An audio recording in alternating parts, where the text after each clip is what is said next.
So, CA Final Advanced Audit SA 700 Quick Revision Series, Summary of SA 700. SA 700 का नाम है Forming an Opinion and Reporting on Financial Statements. क्या नाम है इसका? फॉर्म करना ओपिनियन और रिपोर्ट करना फाइनेंशियल स्टेटमेंट्स पे। पहला क्वेश्चन इसमें आता है कि फॉर्मेट या कंटेंट्स या एलिमेंट्स बताओ इंडिपेंडेंट ऑडिटर रिपोर्ट के, या क्वेश्चन ऐसे आ सकता है कि फॉर्मेट कंटेंट्स या फिर एलिमेंट्स बताओ ऑडिटर्स रिपोर्ट के। तो इसका आंसर रहेगा ताओ बीसीए रख लो। ताओ बीसीए रख लो। ताओ का मतलब title, addressee, auditor opinion. Auditor opinion में हम क्या लिखेंगे? ओपाइन। ओपाइन में ओ मतलब ऑफ, ऑफ यानी समरी ऑफ, पी मतलब अकाउंटिंग पॉलिसीज, आई मतलब इंक्लूड करना reference to time period, N मतलब notes to accounts, and E मतलब वो आइडेंटिफाई करना जिसके हम फाइनेंशियल स्टेटमेंट्स को ऑडिट करते हैं। सो ताओ में आ गया अपना title, addressee, auditor opinion. Auditor opinion में हम लिखेंगे ओपाइन। देन हमारे पास आता है बीसीए। बीसीए का मतलब होता है यहाँ पे basis for auditor opinion should be in accordance with standards on auditing and as per code of ethics issued by ICAI. फिर सी से आता है हमारे पास going concern as per SA 570। फिर ए से आता है हमारे पास key audit matters as per SA 701। फिर रख लो का मतलब होता है responsibility of the financial statements, जहां जहां पे एडिक्वेट है कम्युनिकेट कर to those charge with governance को। फिर ए से आता है auditor responsibility relating to audit of financial statements. उसके बाद के से आता है no other reporting responsibilities. L का मतलब होता है location of description of auditor's responsibility for the audit of financial statements, and O का मतलब होता है signature of the auditor. So टाउ बीसीए रख लो, हमारा पहला आंसर खत्म हो जाता है। अब इसमें जो रख लो में ए वाला पॉइंट है ऑडिटर रिस्पॉन्सिबिलिटी, इसके ऊपर अगला क्वेश्चन है हमारा क्वेश्चन नंबर 2 कि ऑडिटर रिस्पॉन्सिबिलिटी के पैराग्राफ में क्या क्या इंक्लूड किया जाता है। तो इसका आंसर लिखेंगे हम पायरो इंक्लूड किया जाता है। पायरो का मतलब होता है परफॉर्म करो audit procedures to obtain audit evidence. Perform करो audit procedures to obtain audit evidence. फिर ए का मतलब होता है असेस करो risk of material misstatement whether due to risk of fraud और एरर। इसमें क्या लगती है? ऑडिटर की जजमेंट लगती है। फिर ई से आता है इवैल्यूएट करना एप्रोप्रिएटनेस अकाउंटिंग पॉलिसीज की। आर से रीजनेबलनेस देखना अकाउंटिंग एस्टिमेट्स की made by the management, and O से ओवरऑल प्रेजेंटेशन देखना फाइनेंशियल स्टेटमेंट की। इसमें हम साथ ही साथ चेक करेंगे पायरो के साथ साथ क्या साई ऑब्टेन हुआ, sufficient appropriate audit evidence, and क्या ट्रू एंड फेयर व्यू है, जिसके लिए हम क्या चेक करते होते हैं? ट्रू एंड फेयर व्यू के लिए जनरल पर्पस फ्रेमवर्क चेक करते होते हैं। फिर लास्ट क्वेश्चन आता है अगर company ISA and SA follow करती है तो ऑडिटर क्या एडवाइस करेगा। आईएसए का मतलब होता है international standards on auditing, and SA तो आपको पता ही है standards on auditing issued by ICI. अगर कंपनी दोनों चीजें फॉलो कर रही है तो ऑडिटर एडवाइस देगा भाई रिक्शा चला। रिक्शा चला मतलब आर का मतलब है रेफर कर सकता है, ऑडिटर रिपोर्ट में रेफर किया जा सकता है बोथ को, बोथ यानी SA as well as ISA. फिर आई का मतलब होता है सिर्फ तब किया जा सकता है if there is no conflict between SA and ISA. फिर सी का मतलब होता है auditor should not conclude a different opinion. S का मतलब होता है auditor should not include it in EOM para और ओम पैरा, मतलब कॉन्फ्लिक्ट होगा तभी ईओम पैरा में डालेगा वो, बट ऐसा कुछ नहीं होना चाहिए, इसलिए auditor should not include it in EOM para और ओम पैरा। ईओम पैरा होता है emphasis of matter para,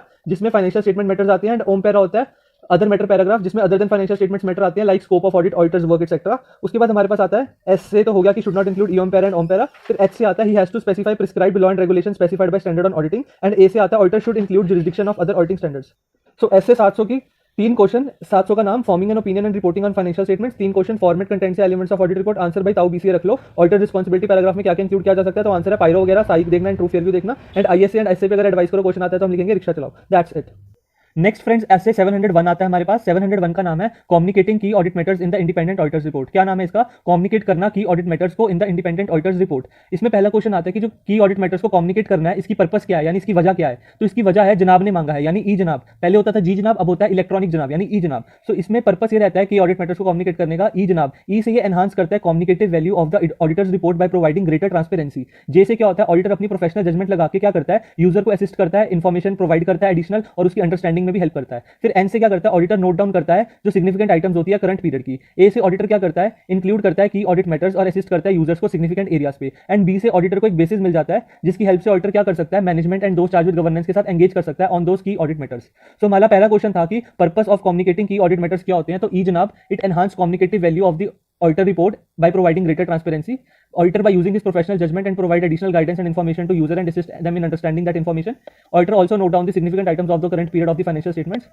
Auditor also include key audit matters and provide assistance to users of the significant areas, and it act as a basis to the auditor to get himself engaged with management and those charged with governance on certain key audit matters. फिर second question आता है guys हमारे पास communicating की audit matters में कि जो की audit matters या की ऑडिट पैराग्राफ होता है इसको हम कैसे डिटरमाइन कर सकते हैं, हाउ टू डिटरमाइन, या फिर क्वेश्चन क्या सकता है कि फैक्टर्स क्या होते हैं की ऑडिट मैटर्स या पैराग्राफ को डिटरमाइन करने के। तो इसका आंसर होता है भाई जब भी की ऑडिट मैटर्स को डिटरमाइन करना हमको शोज कराने पड़ेंगे। तो शोज कराने में एस का मतलब होता है कि ये ना मैटर वो होते हैं जिसमें बहुत ज्यादा सिग्निफिकेंट इंटरेक्शन चाहिए होती है with those charge with governance. उसके बाद एच से ये वो एरियाज होते हैं जिसमें higher assessed level of risk of material misstatement होता है इन अकॉर्डेंस विद एसए 315 का नाम, वो जब हम 315 करेंगे तब याद कर लेंगे और इस आंसर में भी लिख देंगे उसका नाम। फिर ओ से कहता है जितनी भी ट्रांजैक्शंस करंट पीरियड की अक्कर होती हैं वो वाली। फिर डब्ल्यू से कहता है जो ऑडिटर का वर्क होता है वो इंक्लूड करता है अकाउंटिंग एस्टिमेट्स जो इंक्लूड करती है high estimation uncertainty. And finally H से कहता है वो की ऑडिट मैटर जो बहुत ज्यादा मोस्ट सिग्निफिकेंट है उस करंट पीरियड में। तो हमारा क्वेश्चन नंबर 2 ऐसे 701 का ये कहता है कि की ऑडिट मैटर्स को डिटरमाइन करने के लिए फैक्टर्स बताओ आप कैसे इसको डिटरमाइन कर सकते हो। तो हम शोज करा के कर सकते हैं, यानी ये वो matters on which significant interaction is required with those charge with governance. H means areas of higher assessed risk of material misstatement in accordance with SA 315 का नाम। O means all the transactions of the current period of the financial statements that occurred W means auditor's work including accounting estimates of high estimation uncertainty, and finally S means all those key audit matters which were of most significance in the current period financial statements.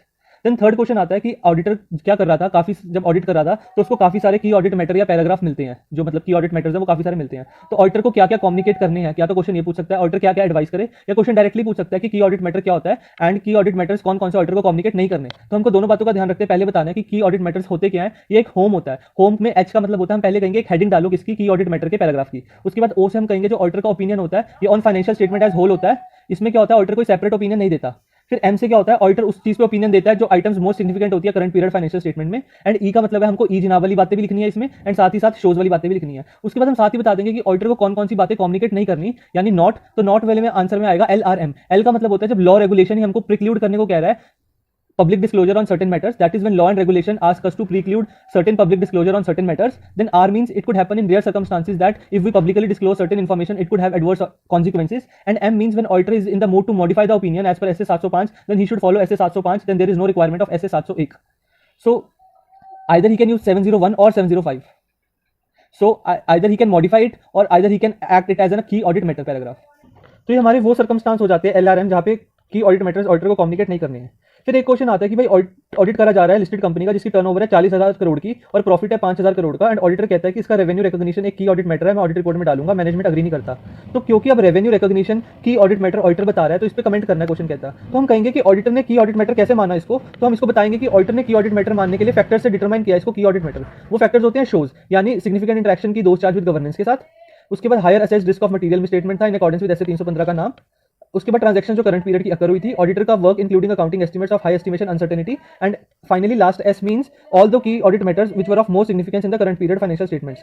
सो अब हम कहेंगे कि जो ये revenue recognition है जिसकी turnover 40,000 crore की और 5,000 का प्रॉफिट है कंपनी का, उसमें क्या हो रहा है कि जब ऑडिट किया जा रहा है तो काफी ज्यादा सीनियर स्टाफ टीम की इन्वॉल्वमेंट हो रही है एंड ज्यादा ऑडिट पार्टनर्स लग रहे हैं ऑडिट में। क्यों? क्योंकि सारे ये मैटर्स जो है रेवेन्यू रिकॉग्निशन के बहुत ही की ऑडिट मैटर्स हैं जो हमने एज पर शोज में से पता किए। सो देयरफॉर यस, ये जो रेवेन्यू रिकॉग्निशन ये एक वैलिड की ऑडिट मैटर है, therefore audit it should be reported accordingly by auditor in his audit report. So this sums up our SA 701।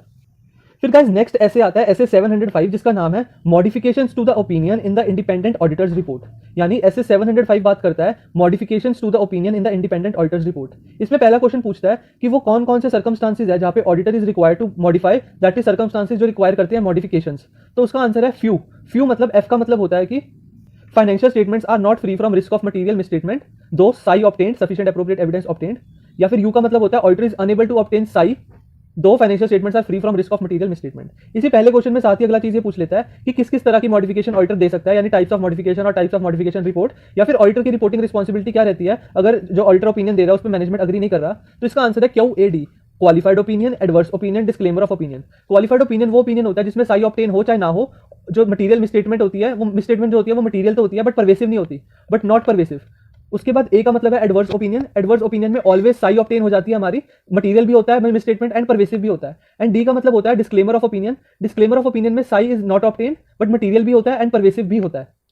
So disclaimer of opinion में basically auditor को अपना कोई opinion ही नहीं देता क्योंकि मैनेजमेंट उसको restrict करती है, डेटा नहीं देती। तो दैट्स वाई वो डिस्क्लेमर ऑफ ओपिनियन देके कह देता है कि इन्फो नहीं मिला, डेटा नहीं मिला तो मैं ओपिनियन नहीं दे रहा। ए से आता है एडवर्स ओपिनियन। एडवर्स ओपिनियन में क्या होता है, साई ऑब्टेन हो रही होती है लेकिन मटेरियल भी होता है एंड वो परवेसिव भी होता है, एंड क्वालिफाइड में परवेसिव नहीं होता। तो तीनों में से बात निकल के आती है परवेसिव की। तो परवेसिव होता है जो हमारे P&L को हिट करता है through out the year, through out the financial year. तो इसको हम आगे क्वेश्चंस में एग्जांपल्स के थ्रू समझ लेंगे।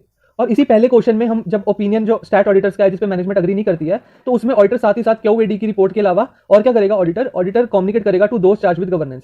फिर नेक्स्ट क्वेश्चन आता है कि प्रोफेशनल ऑब्लिगेशन क्या बनती है जब ऑडिटर रिजाइन करके चले जाता है। क्यों करके चले जाता है, अपनी टर्म से पहले करके चले जाता है क्योंकि मैनेजमेंट कोऑपरेट नहीं करती, यानी मैनेजमेंट इज नॉन कोऑपरेटिंग। तो इसका आंसर आ जाएगा हमारा DPL। जैसे IPL होता है वैसे ऑडिटर DPL खेलेगा फ्यू के साथ। तो इसका आंसर है DPL का मतलब कि डिपेंड करेगा कि किस स्टेज ऑफ एंगेजमेंट पे ऑडिटर रिजाइन करके जा रहा है। P का मतलब होता है प्रोफेशनल एंड लीगल रिक्वायरमेंट भी होती है ऑडिटर के ऊपर किस चीज की, अपने रेजिग्नेशन के बारे में इन्फॉर्म करने की to the regulators. And L का मतलब होता है क्योंकि लिमिटेशन इंपोज की गई है on the scope of audit bye the management. And FU का मतलब तो पता ही है, F का मतलब financial statements are not free from risk of material misstatement SAE obtain. And U का मतलब है auditor is unable to obtain SAE though financial statements are free from risk of material misstatement. साथ ही इसमें section 142 लगता है companies act 2013 का, जो क्या कहता है हमको, सेक्शन 142 कहता है कि ऑडिटर को 30 डेज के अंदर अंदर ROC और अपनी प्राइवेट कंपनी को स्टेटमेंट देनी है अपने रेजिग्नेशन की। एंड अगर कंपनी गवर्नमेंट कंपनी है तो 30 डेज के अंदर कैग को, कंट्रोलर ऑडिटर जनरल को देनी है स्टेटमेंट। एंड अगर ऑडिटर ने नहीं दी then auditor is liable to penal provisions. उसके बाद थर्ड क्वेश्चन आता है हमारे पास। थर्ड क्वेश्चन कहता है कि आप एक्सपर्ट हो और आपको स्पेशल कंसिडरेशन बतानी है QAD के बारे में। तो qualified opinion, adverse opinion and disclaimer of opinion के बारे में स्पेशल कंसिडरेशन हम कैसे लिखेंगे? तो पहला पॉइंट बनाएंगे हम special consideration for expressing qualified opinion का, फिर बनाएंगे बेसिस फॉर क्वालिफाइड ओपिनियन का सेक्शन। तो इसमें स्पेशल कंसिडरेशन में हम दो फ्रेमवर्क लगाते हैं, एक होता है फेयर प्रेजेंटेशन फ्रेमवर्क जिसको हम जनरल पर्पस फ्रेमवर्क भी कहते हैं, एंड दूसरा होता है कंप्लायंस फ्रेमवर्क। तो एक होता है फेयर प्रेजेंटेशन फ्रेमवर्क जिसको हम जनरल पर्पस फ्रेमवर्क कहते हैं, जो ट्रू फेयर व्यू की बात करता है, एंड दूसरा होता है कंप्लायंस फ्रेमवर्क जो बात करता है कि financial statements as per AFRF applicable financial reporting framework बनी भी है या नहीं। तो हम क्वालिफाइड ओपिनियन में लिखेंगे special consideration for expressing qualified opinion, basis for qualified opinion section. तो पहले लगाएंगे हम जनरल पर्पस फ्रेमवर्क यानी फेयर प्रेजेंटेशन फ्रेमवर्क, और इसमें हम लिख देंगे यस क्वालिफाइड ओपिनियन में क्योंकि परवेसिव नहीं है तो इसलिए वो हमें ट्रू एंड फेयर व्यू दिखा रहा है। एंड उसके बाद हम कहेंगे कि कंप्लायंस फ्रेमवर्क में भी यस वो financial statements are prepared as per applicable financial reporting framework. फिर नेक्स्ट आता है हमारे पास एडवर्स ओपिनियन। एडवर्स ओपिनियन में हम लगाएंगे तो बताएंगे कि क्योंकि वो परवेसिव है therefore it is not given true and fair view in fair presentation framework, and it is not financial statements are not been prepared in accordance with applicable financial reporting framework as per compliance framework, तो वो भी meet नहीं होता adverse opinion में। तो जब हम लिखेंगे special consideration for expressing adverse opinion, basis for adverse opinion section में आ जाएगी बातें। एंड थर्ड लिखना हमको डिस्क्लेमर ऑफ ओपिनियन के बारे में। तो डिस्क्लेमर ऑफ ओपिनियन में हम बताएंगे कि Sai is not obtained and material भी होता है एंड परवेसिव भी होता है। तो ऑडिटर के ऊपर मैनेजमेंट रिस्ट्रिक्शन लगाता है, मैनेजमेंट डेटा प्रोवाइड नहीं करता, इसलिए ऑडिटर अपना ओपिनियन ही एक्सप्रेस नहीं करता क्योंकि ऑडिटर के पास डेटा इनएडिक्वेट होता है या डेटा होता ही नहीं है, जिसके कारण वो उस चीज को वेरीफाई ही नहीं कर सकता। तो इस केस में ऑडिटर क्या करेगा? ऑडिटर अपना ओपिनियन ही नहीं देगा। ऑडिटर अपना ओपिनियन इसलिए नहीं देता क्योंकि auditor is unable to obtain sufficient appropriate audit evidence, and auditor को क्या करना पड़ेगा? ऑडिटर को SA 700 के तुरंत SA 700 में अपनी स्टेटमेंट को अमेंड करना पड़ेगा। एंड ऑडिटर क्या करेगा? क्योंकि ऑडिटर इस बात पे अपना ओपिनियन मॉडिफाई कर चुका है एज पर क्यू A और D के थ्रू, तो auditor is not required to enter it into key audit matter of SA 701। तो ऑडिटर को SA 701 में की ऑडिट मैटर दिखाने की जरूरत नहीं है, लेकिन ऑडिटर 705 में मॉडिफाई किया हुआ मैटर को 701 में की ऑडिट मैटर दिखा सकता है अगर लॉ एंड रेगुलेशन की रिक्वायरमेंट है। तो इसी के साथ हम क्वेश्चन कवर करने जा रहे हैं। इसमें क्वेश्चन ये आता है कि CA जज ने ऑब्टेन किया सर्टेन ऑडिट एविडेंस, यानी क्या हो रहा है? साई ऑब्टेन हो रही है लेकिन वो जो एविडेंस है वो कंसिस्टेंट नहीं है with the information made in financial statement, यानी वो चीज मटेरियल भी है, वो चीज परवेसिव है या नहीं, वो ऑडिटर की जजमेंट रहेगी। दोस्तों क्योंकि साई ऑब्टेन हो रहा है तो हम डिस्क्लेमर ऑफ ओपिनियन नहीं दे सकते, क्योंकि डिस्क्लेमर ऑफ ओपिनियन तब देते हैं जब साई ऑब्टेन नहीं होता। तो क्वालिफाइड ओपिनियन या एडवर्स ओपिनियन में से हम किसी भी तरह रिपोर्ट को मॉडिफाई कर देंगे as per SA 705। Qualified opinion में साई ऑब्टेन हो जाता है, मटेरियल होता है बट परवेसिव नहीं होता है, एंड एडवर्स ओपिनियन में साई ऑब्टेन हो जाता है, मटेरियल भी होता है एंड परवेसिव भी होता है। फिर नेक्स्ट क्वेश्चन आता है कि क्या क्या एस्पेक्ट ऑडिटर को कंसीडर करने हैं अपनी क्वालिफाई करने से पहले। तो क्वालिफाइड ओपिनियन ऑडिटर तब देता है या तो साई ऑब्टेन होती है या साई ऑब्टेन नहीं होती, लेकिन जो मिसस्टेटमेंट है वो मटेरियल होती है बट परवेसिव नहीं होती। तो ऑडिटर अपने क्वालिफाइड ओपिनियन में ऐसे लिखता है कि except for this matter material contravention हुई है दिस मैटर में एज पर कंपनीज एक्ट 2013, यानी except for this matter true and fair view है। तो क्वालिफाइड ओपिनियन में एक्सेप्ट फॉर दिस मैटर करके बाकी सब मैटर्स पे ट्रू फेयर व्यू हो जाता है। तो अब क्या हो रहा है? ऑडिटर ऑडिट कर रहा है, 55 लाख का लोन एडवांस किया हुआ है कंपनी ने, लेकिन कंपनी ने लोन अग्रीमेंट ही नहीं दिया ऑडिटर को। लोन अग्रीमेंट नहीं दिया यानी एक ऑडिट एविडेंस नहीं मिला ऑडिटर को, यानी साई तो ऑब्टेन ही नहीं हो रही है। लेकिन क्योंकि जो लोन एडवांसेज है हमारे P&L को हिट नहीं करते, 55 लाख मतलब नहीं करते होंगे, तो इसलिए हम इसको परवेसिव नहीं मानेंगे। एंड क्योंकि परवेसिव नहीं है तो एक ही ऑप्शन बचता है हमारे पास क्वालिफाइड ओपिनियन देने का, यानी क्वालिफाइड ओपिनियन में except for this matter true fair view हो जाता है, इन अकॉर्डेंस विद AFRF हो जाता है, और बेसिस फॉर क्वालिफाइड ओपिनियन यही रहेगा कि absence of loan agreement that is absence of unable to obtain audit evidence. Similarly अगला क्वेश्चन आता है हमको कि कंपनी की फाइनेंसिंग अरेंजमेंट खत्म होने वाली है, एक्सपायर होने वाली है, लेकिन कंपनी रीफाइनेंस नहीं कर पा रही या रीनेगोशिएट नहीं कर पा रही अपनी टर्म्स, और ये जो फैक्ट है इसको फुली डिस्क्लोज नहीं किया गया है फाइनेंशियल स्टेटमेंट्स में, यानी जो इसका इनएडिक्वेट डिस्क्लोजर है ये मटेरियल तो है बट इसका P&L पे कोई ऐसा इंपैक्ट नहीं पड़ेगा, ये देयरफॉर परवेसिव नहीं है। एंड क्योंकि ये परवेसिव नहीं है तो एक ही ऑप्शन बचता है रिपोर्ट देने का, दैट इज क्वालिफाइड ओपिनियन, यानी except for this matter true and fair view है इन अकॉर्डेंस विद AFRF है। बेसिस फॉर क्वालिफाइड ओपिनियन यही है कि उसने अपनी रीनेगोशिएशन टर्म्स को कंक्लूड नहीं कर पाया, अनेबल है to disclose that matter also, क्योंकि वो फाइनेंशियल स्टेटमेंट में उस मैटर को डिस्क्लोज नहीं किया। फिर नेक्स्ट क्वेश्चन आता है कि अर्थक्वेक आने से क्या हुआ? कंपनी की बिजनेस एक्टिविटी तबाह होगी, जिससे कंपनी की गोइंग कंसर्न पे मटेरियल अनसर्टेनिटी बढ़ी और कंपनी एसेट रियलाइज नहीं कर पा रही है, लायबिलिटी पे नहीं कर पा रही है, यानी स्टॉक खराब होना कंपनी का या फिर कंपनी का गोइंग कंसर्न खराब होना, ये सब परवेसिवनेस है। तो मिस स्टेटमेंट यहाँ पे हमारी मटेरियल भी है एंड परवेसिव भी है, एंड ऑडिट एविडेंस हमें मिल गया कि अर्थक्वेक के कारण खराब हुई है। देयरफॉर साई ऑब्टेन्ड है, मटेरियल भी एंड परवेसिव भी है, देयरफॉर ऑडिटर अपना एडवर्स ओपिनियन दे देगा। एडवर्स ओपिनियन में ट्रू फेयर व्यू नहीं होता, ना ही अकॉर्डेंस विद FRF होता है, देयरफॉर बेसिस यही रहेगा कि कंपनी ना एसेट रियलाइज कर पा रही है ना लायबिलिटी पे बैक कर पा रही है। क्वेश्चन ऐसे भी पूछा जा सकता है कि साई ऑब्टेन्ड है लेकिन उसका इफेक्ट मटेरियल भी है परवेसिव भी है, तो हम एडवर्स ओपिनियन देंगे। या क्वेश्चन हमें डायरेक्ट भी कह सकता है कि तुम्हें ड्राफ्ट करना है एडवर्स ओपिनियन जहां पे मटेरियल मिसस्टेटमेंट हो रही है क्योंकि सब्सिडरी को कंसोलिडेट नहीं किया गया due to non consolidation of subsidiary. अब क्वेश्चन में लिखा हुआ था कि जो कंसोलिडेटेड फाइनेंशियल स्टेटमेंट्स है वो परवेसिव है, तो मिस स्टेटमेंट जो है हमारी वो मटेरियल भी है एंड परवेसिव भी है और साई ऑब्टेन हो गया है, तो ऑप्शन बचता है एडवर्स ओपिनियन देने का, ना ही ट्रू फेयर व्यू है ना ही FRF के हिसाब से है। बेसिस फॉर एडवर्स ओपिनियन यही रहता है कि company has failed to consolidated subsidiary, therefore साई ऑब्टेन्ड है, मटेरियल एंड परवेसिव है, तो एडवर्स ओपिनियन दिया जाता है। क्वेश्चन इस तरह भी पूछ सकता है कि अगर साई ऑब्टेन नहीं होता, that is unable to obtain साई है लेकिन मटेरियल भी है तो परवेसिव भी है, तो ऑप्शन बचता है हमारे पास डिस्क्लेमर ऑफ ओपिनियन देने का, यानी साई ऑब्टेन नहीं हो रहा लेकिन कंपनी कह रही है कि जो जिस चीज के ऊपर साई ऑब्टेन नहीं हुआ वो कॉन्स्टिट्यूट करता है 90% कंपनी का एसेट्स, 90% मतलब मटेरियल भी है परवेसिव भी है, ऑडिटर की रिस्पॉन्सिबिलिटी क्या रहेगी जब उसको डिस्क्लेम करना ओपिनियन, या स्पेशल कंसिडरेशन क्या रहेगी जब हमको डिस्क्लेम करना अपना ओपिनियन, या फिर कंपनी को पीवी नहीं करवाई गई, यानी auditor is not able to carry out PV, यानी साई ऑब्टेन नहीं हुआ, और वो पीवी जो है वो 40% of total assets of company constitute करती है। किसी कंपनी का 40% इन्वेंट्री जो होता है वो भी मटीरियल होता है एंड परवेसिव होता है। 40% is not a small issue, it is a very big thing, therefore material भी है, परवेसिव भी है। या कंपनी के 150 करोड़ के डेटर है, 25 करोड़ का पीएफडीडी है, प्रोविजन है, कंपनी 36 महीने ओल्डर वाले के तो वो बना रही है प्रोविजन, लेकिन कंपनी क्या कर रही है 36 महीने पुराने की तो बैलेंस कंफर्म करवा के दे रही है, लेकिन अभी 36 महीने रीसेंट वालों की कंफर्म नहीं करवा रही, यानी बैलेंस कंफर्म पे रिस्ट्रिक्शन लगा रही है मैनेजमेंट। यानी बात जो है मटीरियल भी है, परवेसिव भी है, लेकिन ऑडिटर बैलेंस कंफर्म नहीं कर पा रहा, तो साई ऑब्टेन नहीं हो रहा है। अब ऑप्शन एक ही बचता है डिस्क्लेमर ऑफ ओपिनियन का। तो ऐसे आंसर हम फ्रेम करते हैं कि डिस्क्लेमर ऑफ ओपिनियन में auditor is unable to obtain साई but the misstatement is material as well as pervasive, therefore auditor disclaim his opinion, that is do not express his opinion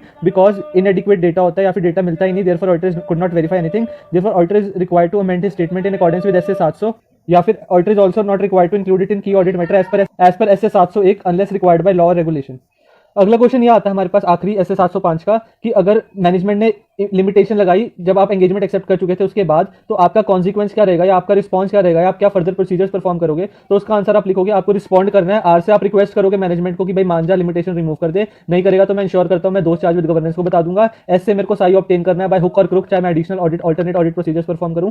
P से कहता हम pervasiveness check करेंगे, material है लेकिन अगर pervasive नहीं है, साई ऑब्टेन नहीं हुआ तो क्वालिफाई करेंगे ओपिनियन, लेकिन अगर वो परवेसिव है तो हमारे पास या तो हमें विड्रॉ कर लेना है, अगर हम पॉसिबल नहीं है विड्रॉ करना तो हम अपना ओपिनियन डिस्क्लेम कर देंगे, मॉडिफाई कर देंगे एज पर एसए 705। तो समरी हमारी एसए 705 की जिसका नाम है modification to the opinion in independent auditor's report, circumstances जहां पे ऑडिटर को मॉडिफिकेशन करनी पड़ती है, फ्यू टाइप्स ऑफ मॉडिफिकेशंस, या फिर जब ऑडिटर ओपिनियन मैनेजमेंट अग्री नहीं करता तो क्यू एडी क्वालिफाइड एडवर्स या फिर डिस्क्लेमर, और ऑडिटर अगर मैनेजमेंट अग्री नहीं करती तो ऑडिटर दोस्त चार्ज विद गवर्नेंस को भी बता देगा। फिर अगला क्वेश्चन आता है कि क्या क्या प्रोफेशनल ऑब्लिगेशन अगर ऑडिटर रिजाइन करता है टर्म से पहले क्योंकि मैनेजमेंट कोऑपरेट नहीं कर रही होती, तो मैं डीपीएल फ्यू 142 में 30 डेज में बताना। फिर स्पेशल कंसिडरेशन अगर क्यूएडी की पूछी जाती है तो fair presentation framework, general purpose framework और कंप्लायंस फ्रेमवर्क लगा के आंसर सॉल्व कर देंगे। फिर लोन अग्रीमेंट में अगर लोन अग्रीमेंट एविडेंस नहीं मिला तो ओपिनियन क्वालिफाई होता है, यानी फाइनेंस अगर रीनेगोशिएट नहीं कर पाए तो ओपिनियन क्वालिफाई होता है, यानी साई मिले चाहे ना मिले, अगर मटीरियल है लेकिन नॉट परवेसिव आ गया तो एक ही ओपिनियन बचता है क्वालिफाई करने वाला। फिर एडवर्स तब लगता है जब पी&एल हिट होता है, अर्थक्वेक से एसेट रिलाइज नहीं हो रहे, लायबिलिटीज पे बैक नहीं हो रही, या फिर क्वेश्चन कहता है साई तो ऑब्टेन्ड है लेकिन उसका इफेक्ट जो है वो मटीरियल भी है, परवेसिव भी है, यानी कंपनी ने अपनी सब्सिडरी को अपनी सीएफएस में कंसोलिडेट ही नहीं करा, यानी नॉन कंसोलिडेशन है तो ये परवेसिव हो जाएगी हमारी सीएफएस, क्योंकि मटीरियल है, परवेसिव है एंड साई ऑब्टेन्ड है हमारा, देयरफॉर हम ड्राफ्ट कर देंगे एडवर्स ओपिनियन। एंड तीसरा डिस्क्लेमर ऑफ ओपिनियन तब होता है जब हमारे जो जिस चीज पे हम एविडेंस ऑब्टेन नहीं कर पाते, अनेबल टू ऑब्टेन साई होता है, वो काफी मेजर पोर्शन एसेट्स का कॉन्स्टिट्यूट करते हैं 90% 40%, या ऑडिटर पीवी नहीं कर पाता, और या फिर ऑडिटर क्या कर पाता है कि डेटर से बैलेंस कंफर्म नहीं कर पा रहा, तो जब जब डेटा नहीं मिलेगा डिस्क्लेमर ऑफ ओपिनियन किया जाएगा। उसमें क्या करते हैं हम ओपिनियन ही नहीं एक्सप्रेस करते हैं, बल्कि हम क्या करते हैं एसए 700 में स्टेटमेंट को अमेंड कर देते हैं और 701 में की ऑडिट मैटर नहीं मानते unless required by law regulation. उसके बाद चौथा क्वेश्चन है, अगर मैनेजमेंट आपके स्कोप पे लिमिटेशन लगाता है आपकी एक्सेप्टेंस के बाद एंगेजमेंट की, तो आपका रिस्पांस या कॉन्सिक्वेंस क्या रहेंगे ऑडिटर के। तो ऑडिटर को रिस्पॉन्ड करना है, आर से ऑडिटर रिक्वेस्ट करेगा भाई लिमिटेशन रिमूव कर दे, नहीं तो ई से मैं इंश्योर करता हूं मैं टीसीडब्ल्यूजी के पास जाऊंगा, एस से मैं क्या लिखूंगा कि साई ऑब्टेन करनी है बाय हुक और crook by performing alternative audit procedures. फिर पी से मैं परवेसिवनेस चेक करूंगा, क्योंकि साई तो ऑब्टेन नहीं हुआ है अभी, अगर वो परवेसिव नहीं है तो मैं क्वालिफाई कर दूंगा ओपिनियन, लेकिन अगर वो परवेसिव है तो मेरे को या तो विड्रॉ कर लेना एंगेजमेंट से, अगर ऐसा पॉसिबल नहीं है तो मैं डिस्क्लेम कर दूंगा ओपिनियन, मॉडिफाई कर दूंगा एज पर एसए 705। और एक क्वेश्चन था जहां पे साई तो ऑब्टेन हो गई थी, ये पांचवा क्वेश्चन लेफ्ट साइड देखो ध्यान से, तो जो साई तो ऑब्टेन हो जाती है लेकिन वो फाइनेंशियल स्टेटमेंट के साथ अगर कंसिस्टेंट नहीं है, तो साई ऑब्टेन होना यानी या तो क्वालिफाई ओपिनियन दे सकते हैं या एडवर्स ओपिनियन दे सकते हैं, क्योंकि डिस्क्लेमर ऑफ ओपिनियन में तो साई ऑब्टेन होती ही नहीं है। तो यहाँ पे हमारा समअप हो जाता है SA 705 modifications to the opinion in the independent auditor's report. फिर फ्रेंड्स अगला ऐसे आता है ऐसे 706 जिसका नाम है emphasis of matter paragraph and other matter paragraph in the independent auditor's report, यानी EOM para and OM para in the independent auditor's report. अब दोस्तों सबसे पहले जब भी ऐसे 706 का क्वेश्चन अटेम्प्ट करना है तो ऐसे 706 का मीनिंग यानी शंकर जी को तो लिख के आना ही आना है। शंकर जी का मतलब है ऐसे यानी हमारा साई तो ऑब्टेन हो रहा ही हो रहा है, एंड ए का मतलब है लेकिन हम कुछ एडिशनल इन्फॉर्मेशन कम्युनिकेट करना चाहते हैं to draw the users attention, N से, और ये जो स्टेटमेंट जो हम दे रहे हैं इस पैराग्राफ में ये नॉट मटीरियली मिसस्टेटेड है एंड यानी फ्री फ्रॉम मटीरियल मिसस्टेटमेंट है। फिर के का मतलब ना ही ये कोई की ऑडिट मैटर है और ना ही यहाँ पे auditor is required to modify it in SA 705।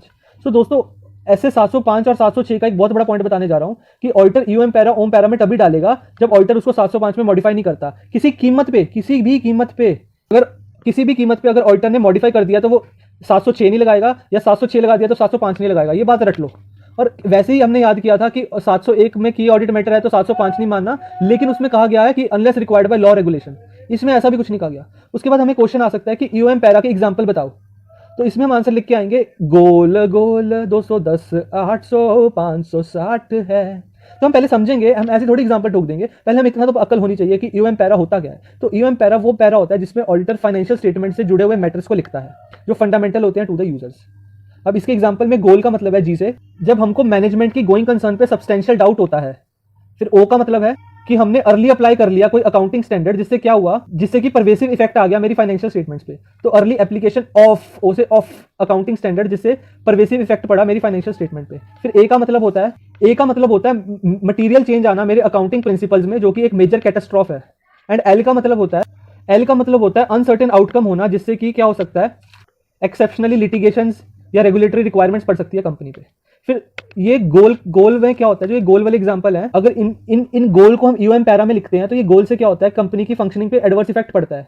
लेकिन जो आगे 210, 800 और 560 वाले मैटर है, इससे कंपनी की फंक्शनिंग पे एडवर्स इफेक्ट नहीं पड़ता। 210 का मतलब होता है जो फाइनेंशियल रिपोर्टिंग फ्रेमवर्क है वो अनएक्सेप्टेबल है, जो रिक्वायर्ड बाय लॉ रेगुलेशन होता है।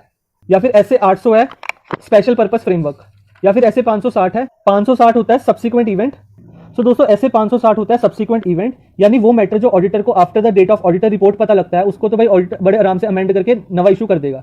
लेकिन अभी हमने अपना आंसर थोड़ा सा अमेंड कर दिया, माफी चाहता हूं, हमने गोल में एक एस और ऐड कर दिया, यानी 210, 800 और 560 है जिसका फंक्शनिंग ऑफ कंपनी पे इफेक्ट नहीं पड़ता, लेकिन गोल्स वो होते हैं जिसका फंक्शनिंग पे इफेक्ट पड़ता है। देयरफॉर जो एस है, अगर डेट ऑफ फाइनेंशियल स्टेटमेंट और डेट ऑफ ऑडिट रिपोर्ट के बीच में कोई सब्सिक्वेंट इवेंट हो जाता है occur between the date of financial statement and date of auditor report, तब हमारी फंक्शनिंग पे इफेक्ट पड़ता है।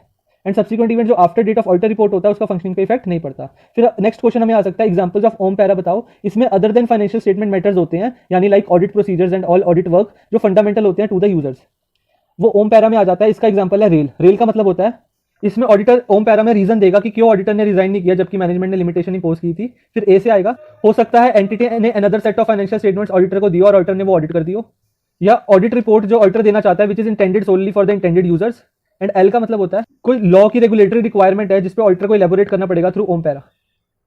सो दोस्तों इसी के साथ हमारा अगर चौथा क्वेश्चन ऐसे आ जाए पेपर में कि शॉर्ट नोट दो ईओएम पैरा पे, EOM para emphasis of matter para पे, तो हम शंकर जी को लिख के आएंगे कि ऐसे 706 कब लिखता है। फिर हम गोल्स बताएंगे। शंकर जी मतलब साई तो ऑब्टेन है, लेकिन हम एडिशनल कम्युनिकेशन एड्रेस करना चाहते हैं यूजर्स की अटेंशन ड्रॉ करने के लिए। एन मतलब ना ही मटीरियली मिसस्टेटेड है, के मतलब ना ही की ऑडिट मैटर है 701 का, ना ही आर से required to modify as per SA 705। फिर गोल्स में आता है हमारे पास जी से कि जब कंपनी की गोइंग कंसर्न पे बहुत ज्यादा हमको सब्सटेंशियल डाउट हो रहा है। फिर ओ का मतलब होता है अर्ली एप्लीकेशन कर दिया अकाउंटिंग स्टैंडर्ड की, जिससे क्या होता है एडवर्स परवेसिव इफेक्ट पड़ता है फाइनेंशियल स्टेटमेंट पे। फिर ए से मटेरियल चेंज आ जाता है अकाउंटिंग प्रिंसिपल्स पे, जिसका कि मेजर कैटास्ट्रॉफ है। फिर एल से क्या होता है अनसर्टेनिटी होती है, जिससे एक्सेप्शनल लिटिगेशन या फिर रेगुलेटरी रिक्वायरमेंट के आउटकम निकल के आ सकते हैं। फिर एस से कोई सब्सिक्वेंट इवेंट अकर हो जाता है between the date of financial statements and date of auditor report. तो ये गोल्स वाले ईओएम पैरा हम तब बनाते हैं जब ये एग्जांपल्स हुए हैं जिससे कंपनी की फंक्शनिंग एडवर्सली इफेक्ट होती है। लेकिन जिससे कंपनी की फंक्शनिंग एडवर्सली इफेक्ट नहीं होती उसके एग्जांपल है 210, 800, 560। 210 का मतलब होता है unacceptable FRF required by law regulation. 800 का मतलब होता है स्पेशल फ्रेमवर्क। एंड 560 का मतलब होता है, यहाँ पे हम वो लिख के आते हैं ऐसे 560 में जो सब्सिक्वेंट इवेंट्स अकर होते हैं लेकिन after the date of auditor's report on which auditor could provide a new amended report. And दोस्तों ओम पैरा के एग्जांपल थे रेल, रीजंस क्यों ऑडिटर ने रिजाइन नहीं किया जब मैनेजमेंट ने लिमिटेशन इंपोज करी, कई ऑडिटर को another set of financial statement तो नहीं दे दिया और ऑडिटर ने वही तो ऑडिट नहीं कर दिया। फिर आई का मतलब information intended in auditor report solely for the intended user. L से लॉ की रेगुलेटरी रिक्वायरमेंट है जिसे एडिशनली इलेबोरेट करना पड़ेगा ऑडिटर को थ्रू ओम पैरा। फिर पांचवा क्वेश्चन हमें इस तरह से आ सकता है कि कंपनी ने रिज्यूम करी है कंस्ट्रक्शन, तो बताओ क्या करोगे आप। यानी क्वेश्चन हमें कह रहा है कि कंपनी ने कंस्ट्रक्शन एक्टिविटी जो 2018-19 में सस्पेंड हो गई थी उसको दोबारा से चालू कर दिया, रिज्यूम कर दिया थर्मल प्लांट का, जिसमें प्लांट इक्विपमेंट है 595 करोड़ की and capital work in progress है 147.50 करोड़ का। तो ये जो मेरे फिक्स्ड एसेट्स है दोस्तों ये सारे मेरे फाइनेंशियल स्टेटमेंट्स पे रिलेटेड है। तो फाइनेंशियल स्टेटमेंट का मैटर के लिए मैं कौन सा रेलेवेंट पैरा दे सकता हूं। तो दोस्तों ऊपर क्वेश्चन ये नहीं कहेगा भाई जान कि आपका 706 लगा, क्वेश्चन कहेगा रेलेवेंट पैरा बता। तो पैरा मतलब समझियो भाई, दिमाग की पत्ती बुझा, 706 लगा तो ईओएम पैरा लिखेंगे। ईओएम पैरा में शंकर जी आ जाएगा और हमें गोल भी पता है और हमें 210, 800, 560 भी पता है। फिर दोस्तों इसमें ऐसे लिखेंगे EOM para and bases for EOM para, और ये तभी देगा जब ओपिनियन मॉडिफाई नहीं करेगा 705 वाला, ना ही 701 वाला की ऑडिट मैटर होगा। फिर दोस्तों अगला क्वेश्चन है कि 5 ब्रांचें थी फाइनेंशियल स्टेटमेंट की जिसको इंक्लूड किया गया in stand alone financial statement, जिसकी फाइनेंशियल स्टेटमेंट में टोटल एसेट दिखते थे 90 करोड़ के, टोटल रेवेन्यू दिखती थी 40 करोड़ की। अब स्टैट ऑडिटर ने क्या किया, जो ब्रांच ऑडिटर ने किया था उसी को यूज कर लिया, जो ब्रांच ऑडिटर ने तो उसी का रेफरेंस दे दिया। तो उसका मैं अगर ऐसा कुछ करता हूं, मैं किसी ऑडिटर वर्क को मैं यूज करता हूं तो मैं ऐसे 706 में अपने ओम पैरा में दे देता हूं Shankar and will need not audit, क्योंकि ये रेलेवेंट तो यूजर्स के लिए है लेकिन मैं इसको ऑडिट नहीं कर रहा हूं इसलिए ओम पैरा में आ गया। फिर अगर इनकम टैक्स ने 100 करोड़ की डिमांड करी और 40 करोड़ की करी, 40 करोड़ पे हमने 50 करोड़ की प्रोविजनिंग कर दी 15 करोड़ की पेनल्टी के साथ, और 100 करोड़ पे हम बहुत खरे उतरे और हमने कोई एडजस्टमेंट नहीं करी, तो ये सारे फाइनेंशियल स्टेटमेंट्स अफेक्ट करती है। तो ईओएम पैरा में शंकर जी आगे, कंपनी ने 150 करोड़ के लॉसेज एक्यूमुलेट करे, 100 करोड़ इक्विटी के, 35 करोड़ करंट लायबिलिटी के, मटीरियल टैक्स लिटिगेशन है जिसका गोइंग कंसर्न पे डाउट पड़ता है, ये सब फाइनेंशियल स्टेटमेंट मैटर है, फिर से ईओएम पैरा में शंकर जी आ जाएंगे। या क्वेश्चन ऐसे भी आ सकता है कि ऑडिटर ने पहली ऑब्जर्वेशन दी जिसमें मैनेजमेंट का एक वेयर हाउस अफेक्ट हुआ था फ्लड से, जिससे मैनेजमेंट को बहुत सारे लॉसेज हुए, लेकिन मैनेजमेंट फिर भी एडीआर कह रही है मटीरियल नहीं है। मटीरियल हो ना हो, लॉस इनकर हुआ है, तेरे फाइनेंशियल स्टेटमेंट पे अफेक्ट आ जाएगा। तो ईओएम पैरा शंकर जी, ये financial statement matters fundamental to users. फिर फ्लड के कारण कंपनी के ट्रांजैक्शंस के कारण कुछ रिकॉर्ड्स भी डिस्ट्रॉय हुए हैं और कोई डुप्लीकेट रिकॉर्ड भी नहीं है कंपनी के पास, लेकिन जो चीज है ये मटीरियल है लेकिन परवेसिव नहीं है, कोई फर्क नहीं पड़ता क्योंकि फाइनेंशियल स्टेटमेंट मैटर है तेरी। अच्छा, तो अब वो तो ऊपर लिख दिया हमने, अब इसको हमने कह रहा है कि किस रिपोर्ट की हेडिंग में डालेंगे इसको। क्वेश्चन में ऊपर पूछा था क्या पैराग्राफ यूज करना है, पूछ रहा है रिपोर्ट की कौन सी हेडिंग आएगी। पैरा की हेडिंग आती है तो 706 लगता है, रिपोर्ट की हेडिंग पूछता है तो 705 लगता है। एंड जब भी मटीरियल एंड नॉट परवेसिव होता है तो हमारा क्वेश्चन लग जाता है 705 में, क्वालिफाइड ओपिनियन का साई ऑब्टेन हो चाहे ना हो, लेकिन मटीरियल एंड नॉट परवेसिव होता है वो। नेक्स्ट क्वेश्चन आ सकता है कि ऑडिट क्वालिफिकेशन और ईओएम पैरा में डिफरेंस बता। ऑडिट क्वालिफिकेशन मतलब जब ऑडिटर अपना क्वालिफाई ओपिनियन देता है ऐसे 705 में देता है, और ईओएम पैरा यानी एम्फेसिस ऑफ मैटर पैरा जो ऑडिटर ऐसे 706 में देता है। ऑडिट क्वालिफाई में वो लिख देता है एक्सेप्ट फॉर दिस मैटर, बाकी सारा ट्रू फेयर व्यू है। ईओएम पैरा में वो मैटर डाल देता है जो financial statements fundamental to users होते हैं। ऑडिट क्वालिफिकेशन में साई ऑब्टेन हो चाहे ना हो, लेकिन मटीरियल होता है, नॉट परवेसिव होता है। ईओएम पैरा में गोल्स लिख के आ सकते हैं हम, शंकर जी लिख के आ सकते हैं। नेक्स्ट क्वेश्चन डिफरेंस ऐसे भी पूछ सकता है कि reporting to shareholders versus reporting to those charge with governance. Shareholder को बताते हैं सेक्शन 143 कहता है कंपनीज एक्ट 2013 का, दोस्त चार्ज विद गवर्नेंस को बताते हैं जब ऐसे 260 कहता है। शेयर होल्डर को ट्रू फेयर व्यू पे रिपोर्ट करते हैं, दोस्त चार्ज विद गवर्नेंस को ऑडिट मैटर ऑडिट स्कोप पे रिलेट करते हैं। शेयर होल्डर को दी गई रिपोर्ट पब्लिक डोमेन में अवेलेबल होती है, टीसीडब्ल्यूजी को दी गई रिपोर्ट प्राइवेट रिपोर्ट होती है।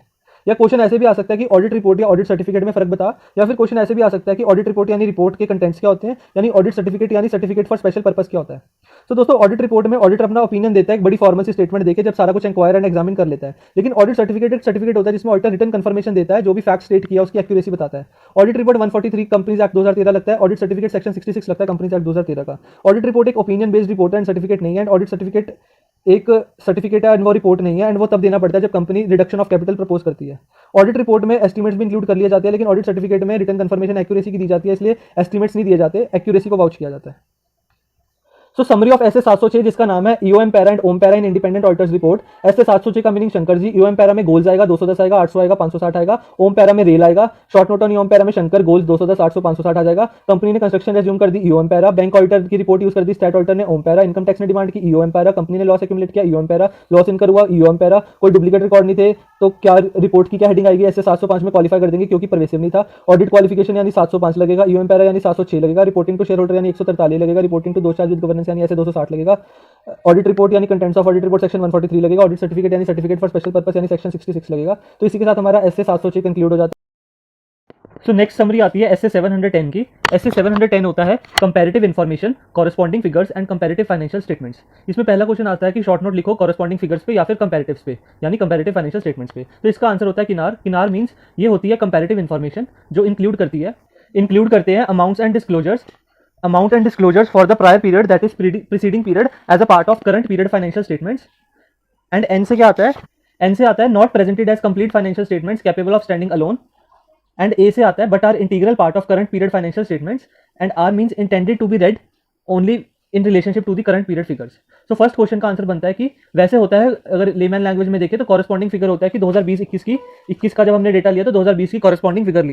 लेकिन कंपैरेटिव फाइनेंशियल स्टेटमेंट होता है जब एक कंपनी दूसरी कंपनी के साथ मर्ज होती है तो कंपैरेटिव फाइनेंशियल स्टेटमेंट्स बनानी पड़ती है हमारी रेगुलेशन के हिसाब से 5 साल के लिए। तो 2016, 17, 18, 19, 20 का जब कंपैरेटिव बनता है that is known as comparative financial statements. And जब शॉर्ट नोट पूछता है कॉरेस्पॉन्डिंग फिगर या कंपैरेटिव्स पे तो सेम आंसर है किनार, विच मींस एक कंपैरेटिव इन्फॉर्मेशन होती है जो इंक्लूड करती है amounts and disclosures of the prior period financial statements as a part of current period financial statements, and the corresponding figures or the comparatives are not presented as complete financial statements capable of standing alone but are integral part of current period financial statements and are intended to be read only in relationship to current period figures. फिर next question आता है कि इसी comparative figures या comparative से related, corresponding figures या comparative से related auditor की क्या रिस्पॉन्सिबिलिटी होती है। तो ऑडिटर नीड्स टू बिकम फकीर्स। एफ से मतलब होता है ऑडिटर चेक करेगा कि फाइनेंशियल स्टेटमेंट्स इंक्लूड करती है comparative information of corresponding figure या फिर comparative financial statement and have been prepared in accordance with applicable financial reporting framework and have been appropriately classified. फिर ए से ऑडिटर चेक करेगा कि जो कंपैरेटिव इन्फॉर्मेशन है वो अग्री करती है with the amounts and disclosures, की जो कंपैरेटिव इन्फॉर्मेशन है वो अग्री करती है with the amounts and other disclosures presented in the prior period. फिर सी से ऑडिटर चेक करता है कि जो अकाउंटिंग पॉलिसीज है कंपैरेटिव इन्फॉर्मेशन की वो कंसिस्टेंट है with those applied in the current period, and if अगर वो चेंजेस हैं तो उसको प्रॉपर्ली डिस्क्लोज किया गया है, अकाउंट किया गया है। देन आई से ऑडिटर क्या करता है, साई ऑब्टेन करता है, लेकिन अगर उसको लगता है पीएमएम है, there is possible material misstatement है जो एग्जिस्ट करती है, तो उस केस में ऑडिटर को परफॉर्म करना पड़ता है additional audit procedures. And finally R से ऑडिटर को रिक्वायरमेंट फुलफिल करनी होती है ऐसे 560 की सब्सिक्वेंट इवेंट्स की। दैट्स मीन अगर ऑडिटर खुद ही पिछले साल प्रायर पीरियड में ऑडिटर ने ऑडिट किया है तो ऐसे 560 की रिक्वायरमेंट ऑडिटर को फुलफिल करनी है। बट अगर ऑडिटर कोई नया आया आपकी बार तो ऑडिटर कहेगा मैनेजमेंट को that communicate to predecessor auditor. And finally SA 580 की रिक्वायरमेंट करनी है, दैट इज ऑब्टेन करना रिटर्न रिप्रेजेंटेशन ऑब्टेन करनी है for all the periods with which reference to auditor's opinion has been made, and for that prior period that has been included as a separate disclosure in current year statement of profit and loss account. So auditor की second question बनता है कि auditor की क्या responsibility है regarding corresponding figures या comparatives. तो auditor need to become फकीर्स, दैट इज ऑडिटर चेक करेगा कि फाइनेंशियल स्टेटमेंट इंक्लूड करती है comparative information, have been prepared in accordance with applicable financial reporting framework and have been appropriately classified. Then A से auditor check करेगा कि जो comparative information है वो अग्री करती है amounts and disclosures presented in the prior period. Then C से auditor check करेगा कि अकाउंटिंग पॉलिसीज कंसिस्टेंट है with those applied in current period, and if there are changes तो उसको प्रॉपर्ली डिस्क्लोज एंड अकाउंट किया गया है। एंड आई से ऑडिटर साई ऑब्टेन करेगा, and if there is possible material misstatement then auditor need to perform additional audit procedures. Then R auditor will fulfil requirement of SA 560 if auditor himself did the prior period audit, and finally auditor need to meet the SA 580 which is written representation, so obtain a written representation for all the periods referred in auditor's opinion as well as for that prior period the reference for which has been made as a separate disclosure in the current year statement of profit and loss account. So in short अगर हम difference देखें तो corresponding figure में जो auditor है वो opinion देता है only on that prior period, लेकिन कंपैरेटिव फाइनेंशियल स्टेटमेंट्स में क्या होता है कि जो ऑडिटर ओपिनियन देता है वो for all that prior periods देता है, 4-5 साल जितने का भी बनाना पड़ता है। सो बाकी दोनों के ही ऑडिटर की रिस्पॉन्सिबिलिटी या ऑडिटर का प्रोसीजर या ऑडिटर की रिपोर्टिंग पे अगर क्वेश्चन आता है ऐसे 710 का तो auditor needs to act as a फकीर्स। एंड ऑडिटर क्या करेगा, प्रीवियसली जिसने भी ऑडिटर परफॉर्म किया होगा प्रीडिसेसर ऑडिटर ने, या अगर ऑडिट नहीं हुआ होगा उस चीज का रेफरेंस देगा ऑडिटर ओम पैरा में, अदर मैटर पैरा में। फिर नेक्स्ट क्वेश्चन आता है क्वेश्चन नंबर 4 कि अगर प्रायर ईयर की रिपोर्ट जो है वो क्या की गई है, मॉडिफाई की गई है, मॉडिफाइड ओपिनियन था उसमें, क्वालिफाइड था या एडवर्स था या डिस्क्लेमर था। तो उस केस में क्या हो रहा है कि कंपनी ने प्रोविजन फॉर डाउटफुल डेट्स में या provision for diminishing valuation of investment में या फिर कंपनी ने 4.5 करोड़ की डेप्रिसिएशन चार्ज कर दी जबकि कुछ अमाउंट कंस्ट्रक्शन का जाता था तो करेक्ट डेप्रिसिएशन चार्ज नहीं की। अगर ऐसा क्वेश्चन है जिसमें प्रायर ईयर में रिपोर्ट हमारी मॉडिफाई की गई थी तो ऑडिटर क्या करेगा, ऑडिटर चेक करेगा कि अगर यहाँ पे इंपॉर्टेंट पॉइंट ये आता है कि जो पीएफडीडी पीएमडीआई या फिर डेप्रिसिएशन करेक्ट चार्ज नहीं किया है, इस पे ऐसे 710 में रिपोर्टिंग होनी है। क्वेश्चन में कहीं भी कंपैरेटिव वर्ड नहीं यूज होगा, बस हमें पता लग जाएगा कि ऑडिट रिपोर्ट जो है वो पिछले साल की है, ये जो पिछले साल में चेंजेस नहीं लाए गए हैं, देयरफॉर ऐसे 710 यूज होगा। एंड सिमिलरली ऑडिटर को बेसिस फॉर मॉडिफिकेशन ओपिनियन देने के लिए आरओ पॉइंट लगाना पड़ेगा। रो का मतलब होता है यहाँ पे ऑडिटर रेफर करेगा बोथ। सो आरओ का मतलब है ऑडिटर रेफर करेगा बोथ यानी करंट पीरियड की figures as well as corresponding figures जो कि मटेरियल है और राइज दे रही है मॉडिफिकेशन को। एंड ओ का मतलब है कि जो ऑडिटर है वो अपना ओपिनियन मॉडिफाई करेगा बिकॉज जो चीज थी वो अभी तक रिजॉल्व नहीं हुई है, that is still unresolved on comparability of current period figures to corresponding figures. Then fifth question आता है कि अगर प्रायर ईयर की रिपोर्ट अनमॉडिफाइड थी यानी क्लीन रिपोर्ट दी गई थी लेकिन जो प्रीडिसेसर ऑडिटर था उसके टाइम पे वेजेस में अंडर रिपोर्टिंग की गई थी in the comparative financial statements, तो जो न्यू ऑडिटर आया वो क्या फर्दर प्रोसीजर्स परफॉर्म करेगा, that he will have अमृति which A means that audit was conducted by the predecessor auditor. Now जो अपकमिंग ऑडिटर है वो इस चीज का रेफरेंस देगा कि उसने ओपिनियन अपना मॉडिफाई किया था या फिर प्रीवियस ऑडिट हुआ ही नहीं था, उस चीज का ओम पैरा में अदर मैटर पैराग्राफ में रेफरेंस देगा। नेक्स्ट पॉइंट एम से आता है कि मटेरियल डिस्क्रिपेंसी थी क्योंकि वेजेस की अंडर रिपोर्टिंग की गई थी लेकिन फिर भी उसने unmodified report they the, that is report without modification. लेकिन अगर उसने अपना ओपिनियन मॉडिफाई किया होता फिर तो मैं रेफरेंस दे देता ओम पैरा में। अभी मेरे को फर्दर और प्रोसीजर परफॉर्म करने पड़ेंगे, दैट इज ए से कम्युनिकेट करना पड़ेगा to appropriate level of management, and अगर तब भी कुछ नहीं होता then I have to communicate to the those charge with governance. And finally अगर मैनेजमेंट या टीसीडब्ल्यूजी के through we are able to communicate to predecessor auditor and predecessor auditor agree कर लेता है then he will amend the prior period financial statement and will issue new auditor report, otherwise auditor will have to report accordingly. So this sums up our SA 710 which is comparative information, corresponding figures and comparative financial statements। इस पे short note लिखना है तो किनार, इसकी auditor responsibility बतानी है तो फकीर्स, कॉरेस्पॉन्डिंग फिगर यानी सिर्फ प्रायर पीरियड का, कंपैरेटिव फाइनेंशियल स्टेटमेंट यानी ऑल पीरियड्स का। अगर प्रीवियस ईयर में रिपोर्ट मॉडिफाइड थी तो अगर प्रोविजनिंग प्रॉपर नहीं की गई है स्टिल अनरिजॉल्व्ड है तो मॉडिफाई फॉर बोथ ईयर्स, अगर प्रोविजनिंग हो गई है then need not refer to that earlier modification, plus basis रहेगा आरओ दैट इज जिन करंट और कॉरेस्पॉन्डिंग फिगर्स को लिया जाएगा जिसके कारण राइज आ रहा है मॉडिफिकेशन में, एंड स्टिल अनरिजॉल्व्ड है तो ओपिनियन मॉडिफाई करना पड़ेगा हमको। एंड फाइनली जो रिपोर्ट अगर प्रीवियसली अनमॉडिफाइड थी लेकिन फर्दर ऑडिट प्रोसीजर जो परफॉर्म करने पड़ेंगे दैट इज अमराती। And SA 710 SA 720 is last SA of 700 series which says auditor's responsibility in relation to other information. Now other information वो information होती है अगर कंपनी की एनुअल रिपोर्ट 450 पेज की छपी है तो जिसमें 50 पेज तो फाइनेंशियल स्टेटमेंट्स के होते हैं, बाकी जो 400 पेज की इन्फो होती है दैट इज अदर इन्फॉर्मेशन। तो ऐसे 720 का मीनिंग होता है कोक। सो 720 में कोक का मतलब होता है सी से कि ऑडिटर चेक करता है कि कोई material inconsistency of other information तो नहीं एग्जिस्ट करती। फिर ओ से ऑडिटर किस किस के बीच में चेक करता है material inconsistency between other information and financial statements, and K से between other information and auditor's knowledge obtained in the audit, and E से वो इंश्योर करता है अगर एग्जिस्ट करती है तो वो एप्रोप्रिएट रिस्पॉन्ड करेगा in accordance with S 720। So auditor responsibility in relation to other information, इसमें क्वेश्चन आता है कि अदर इन्फॉर्मेशन में अमाउंट्स के एग्जांपल बताओ और अदर आइटम्स के एग्जांपल बताओ। तो अमाउंट्स में आता है सिलाकर एंड अदर आइटम्स में आता है क्लोजर। सो अमाउंट्स में सिलाकर का एग्जांपल्स होते हैं। फर्स्ट ऑफ ऑल जो एग्जांपल होते हैं अमाउंट्स के जो इंक्लूड किए जाते हैं in other information in separate section, उसका आंसर आता है सिलाकर। सिलाकर का मतलब होता है items in a summary of key financial results like earning per share, sales purchase etcetera. I से आता है income from continuing operations by major operating area. L से आता है liquidity and capital resource information like cash and cash equivalent. A से आता है amount involved in of balance sheet arrangements. C से आता है कैपिटल एक्सपेंडिचर बाय सेगमेंट और डिवीजन, एंड आर से आता है return on average capital employed, current ratio, debt ratio and various financial measures. फिर सिमिलरली एग्जांपल आते हैं हमारे पास, ये थे अमाउंट्स के सिलाकर। अब आते हैं एग्जांपल अदर आइटम्स के जो इंक्लूड की जाती है इन other information and separate section, उसका आंसर आता है क्लोजर, जिसका मतलब है तो अदर आइटम्स के एग्जांपल्स में आते हैं क्लोजर। क्लोजर का मतलब होता है सी से critical accounting estimates and related assumptions. L से आता है चेंज इन लीगल और रेगुलेटरी रिक्वायरमेंट। ओ से आता है हमारे पास description of nature of balance sheet arrangements. T से आता है the management assessment of new in days. H से आता है foreign exchange hedge risk, interest rate risk. E से आता है evaluation of business environment and outlook, and finally R से आता है trend in prices of raw material और की कमोडिटीज। सो फाइनली हमारा क्वेश्चन खत्म होता है एग्जांपल ऑफ अमाउंट्स का सिलाकर का एंड अदर आइटम्स का क्लोजर का। अमाउंट्स में सिलाकर का मतलब होता है the summary of key financial the items of summary of key financial results like earning per share, sales purchase etcetera. It includes income from continued operations by major operating area. L means liquidity and capital resource information like, L से liquidity and capital resource information like cash and cash equivalent. Then A से आता है amount involved in of balance sheet arrangements. C से आता है capital expenditure by division और segment, and R से आता है return on average capital employed, debt ratio, current ratio and various financial measures. And other items के example में आता है क्लोजर, जिसका मतलब होता है critical accounting estimates and related assumptions. L से आता है चेंज इन लीगल और रेगुलेटरी रिक्वायरमेंट। ओ से आता है description of nature of balance sheet arrangements. T से आता है the management assessment of new India's. H से आता है foreign exchange hedge risk and interest rate risk. Then E से आता है evaluation of business environment and outlook, and finally R से आता है हमारे पास trend in prices of raw material और की कमोडिटीज। फिर नेक्स्ट क्वेश्चन आता है हमारे पास। तो नेक्स्ट क्वेश्चन एक दोस्तों बहुत ही कॉम्प्लिकेटेड क्वेश्चन है, लेकिन हमने सिंपल आंसर बना रखा है, S F T P O भक्तो डप्पे। S F T P O भक्तो डप्पे। सो कहता है कि अगर मटेरियल मिसस्टेटमेंट एग्जिस्ट करती है अदर इन्फॉर्मेशन की, तो रिपोर्टिंग रिस्पॉन्सिबिलिटी क्या है ऑडिटर की, यानी या फिर क्वेश्चन कह सकता है reporting on other information bye auditor, या फिर किस तरह ऑडिटर रिस्पॉन्ड करता है अगर अदर इन्फॉर्मेशन में मटेरियल मिसस्टेटमेंट एग्जिस्ट करती है, या फिर क्वेश्चन ने कह दिया कि डाउनवर्ड ट्रेंड आया रॉ मटेरियल या की कमोडिटी के प्राइसेस में, तो क्या ऑडिटर की कोई रिस्पॉन्सिबिलिटी बनती है या ऑडिटर क्या ऑडिट प्रोसीजर्स लगाएगा।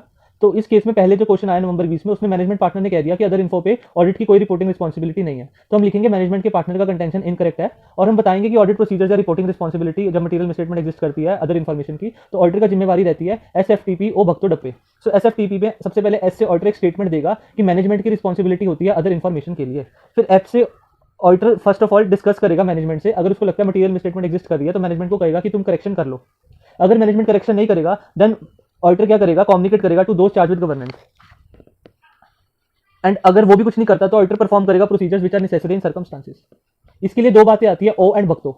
ओ तब लगता है कि अगर ऑडिटर को अदर इन्फॉर्मेशन मिल जाती है prior to date of auditor report, and उस केस में क्या होता है मैनेजमेंट करेक्शन एक्सेप्ट कर लेती है, तो ऑडिटर करेक्शन को चेक करेगा। अगर करेक्शन नहीं हुई तो ऑडिटर टीसीडब्ल्यूजी को बता देगा। अगर टीसीडब्ल्यूजी ने नहीं कुछ किया तो मैनेजमेंट ऑडिटर कहेगा ओ, ए से ऑडिटर क्या करेगा, कंसीडर करेगा implication for auditor report, and W से ऑडिटर विड्रॉ कर जाएगा एंगेजमेंट से। लेकिन अगर ऑडिटर को अदर इन्फॉर्मेशन मिलती है after the date of auditor report, तो ऑडिटर भक्तों को बुलाएगा। भक्तों होते हैं जो यूजर्स होते हैं कंपनी के। तो बी से ऑडिटर एप्रोप्रिएटली बॉट करेगा to the users attention. C से लेकिन after considering legal rights and obligations. T से auditor will take appropriate action, and O से auditor will obtain written representation from management that management will provide us the final version of other information after the date of auditor's report but before issuance to users। And इस भक्तों के B point में जब appropriately bought करेगा वो users attention में, तो हम कोक वाली जो मीनिंग होता है 720 का वो भी लिख देंगे। जो ऑडिटर की रिस्पॉन्सिबिलिटी होती है in relation to other information में, उसमें ऑडिटर चेक करता है कि मटेरियल इनकंसिस्टेंसी अदर इन्फॉर्मेशन की एग्जिस्ट तो नहीं कर रही। अगर करती है तो उस केस में किस किसके बीच में चेक करता है, between other information and financial statements and between other information and auditor knowledge obtained in the audit, and ensure करेगा कि वो एप्रोप्रिएटली रिस्पॉन्ड करेगा इन अकॉर्डेंस विद ऐसे 720। तो भक्तों के बाद फाइनली आता है डप्पे। डप्पे का मतलब होता है वो डिस्कस करेगा विद मैनेजमेंट अगर मटेरियल मिसस्टेटमेंट एग्जिस्ट करती है। ए से वो आस्क करेगा मैनेजमेंट को टू प्रोवाइड एविडेंस। तो डेप में आता है डिस्कस करेगा मैनेजमेंट के साथ। ए से आस्क करेगा मैनेजमेंट को टू प्रोवाइड एविडेंस। पी से ऑडिटर परफॉर्म करेगा ऑल्टरनेट प्रोसीजर्स, एंड ई से ऑडिटर इंश्योर करेगा कि वो अपडेट करता है अपनी understanding entity and it's environment की।